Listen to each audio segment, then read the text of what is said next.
You asked, we're answering. I'm Devin, I'm Kevin. and there's a lot of misinformation out there.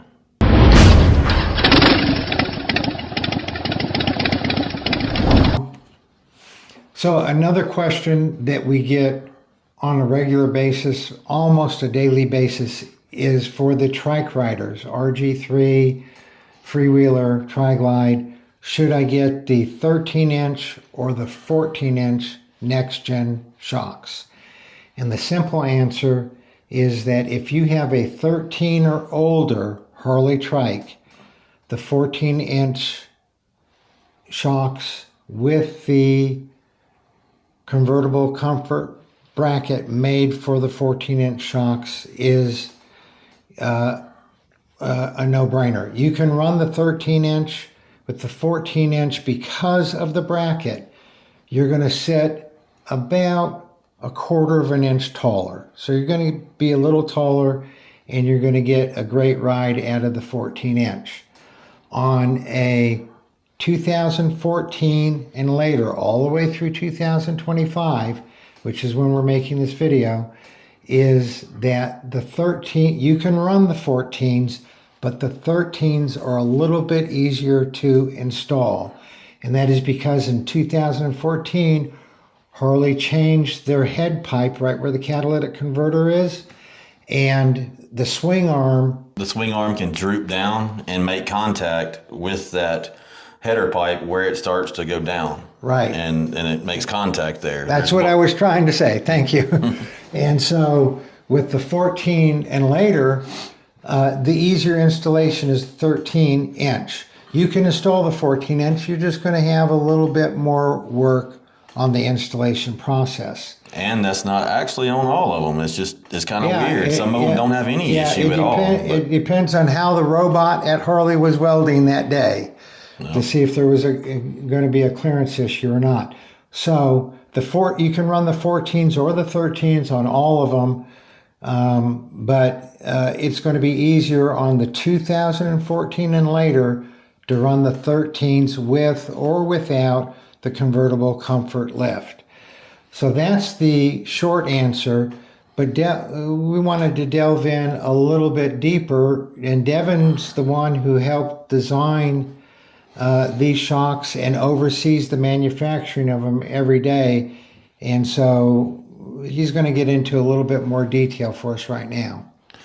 All right, so originally we were designing the 14-inch shocks. Specifically, that was really the only thing that we were working on. And it was like 2 years we were working on that before we actually settled on something. But anyway, we got the 14s nailed down pat, and we were learning everything about the suspension at the same time. And we realized later on that, we can get 4 inches of travel out of a 13.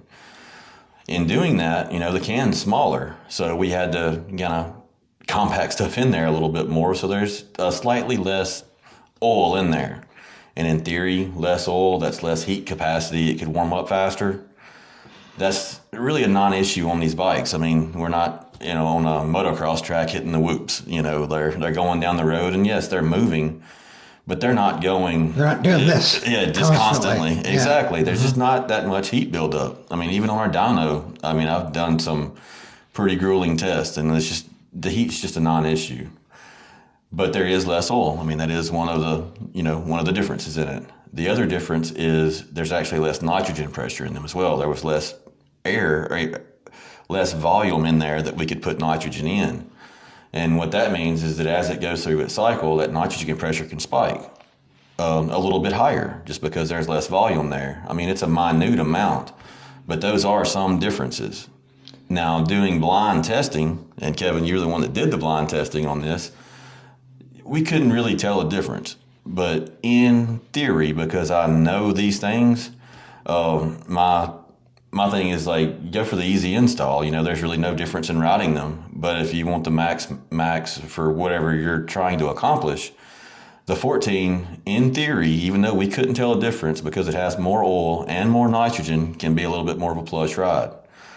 The nitrogen, usually, more aggressive riders would would probably like that 13-inch more because of the nitrogen spike, and it's going to be a little bit more of a planted feel to the road. And this is all in theory, though. I mean, there's just such a little difference that we couldn't actually tell it with our butt dynos. So, but those are the facts, though.